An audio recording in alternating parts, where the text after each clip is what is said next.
नमस्कार विद्यार्थी मित्रांनो, आज आपण 1 ते 10 अंक वाचन शिकणार आहोत. 1, 2,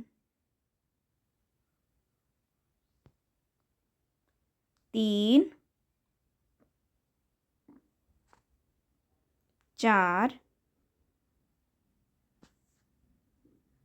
5, 6, 7,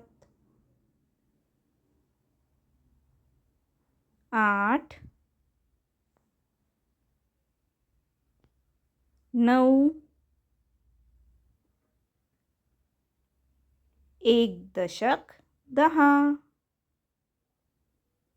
Thank you. Please like and subscribe.